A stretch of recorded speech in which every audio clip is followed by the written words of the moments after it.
Hello mga kabubong! Nandito tayo ngayon sa Haro, Iloilo na kung saan pinuntahan natin yung isa sa magiging project natin.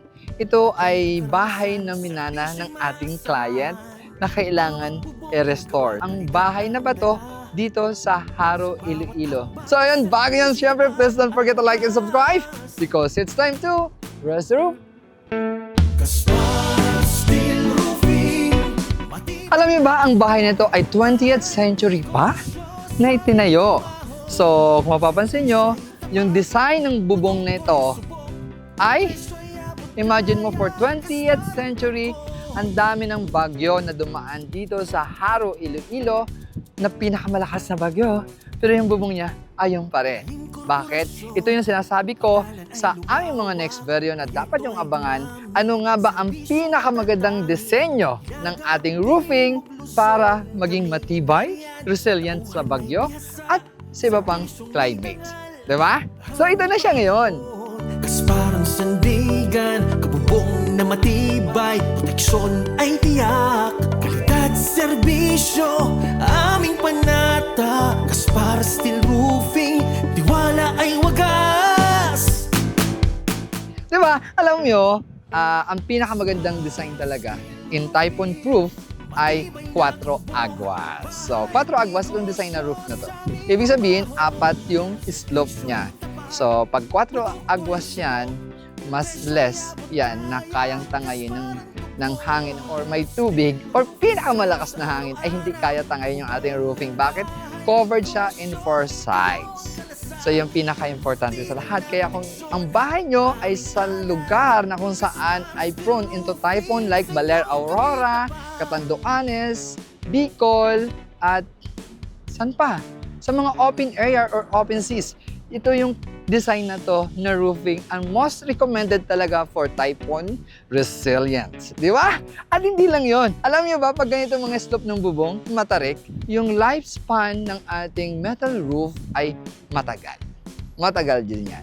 It will take more than 30 or 40 years. Ang proper maintenance lang yan ay painting. Actually, malimit lang to pinturahan pag matataas yung tarik ng ating roofing.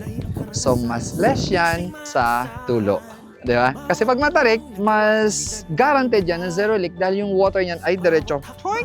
Diba? Diretso bagsak. Unlike pag mga lower slope, so yung water niyan talagang magsuswing-swing mo yan o magpapanding yan bago mag-penetrate dyan papunta sa gutter or sa baba. Unlike pag mataas ang slope, kagaya nito, diretso lang po yung tubig niyan. So, ibig sabihin, hindi nag-i-stack yung tubig niya kasi minsan yung mga tubig natin may mga foreign particles or may mga chemicals na nakakasira ng ating metal roofing. So, pag mataas ang slope, hindi po mag-i-stack yung roofing dyan at kung may chemical man yan or residues or foreign particles, diretso po yan papunta sa ating gutter. Diba?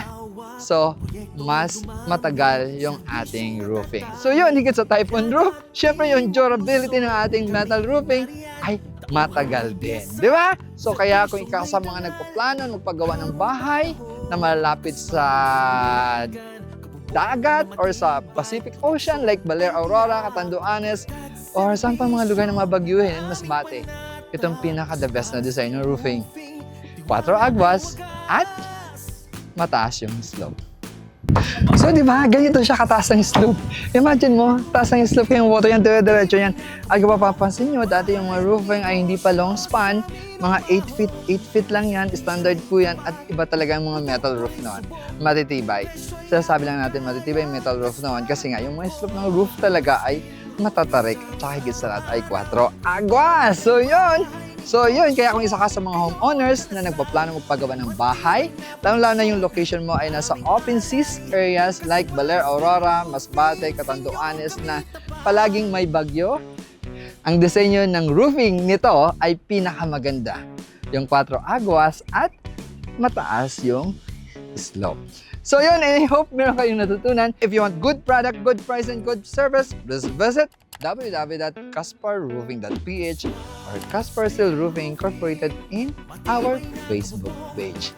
And remember, if you want strong, durable, and built to last, all you have to do is rest the roof. Produkto ay subok, presyo ay abot kaya, Kaspar ang tugon.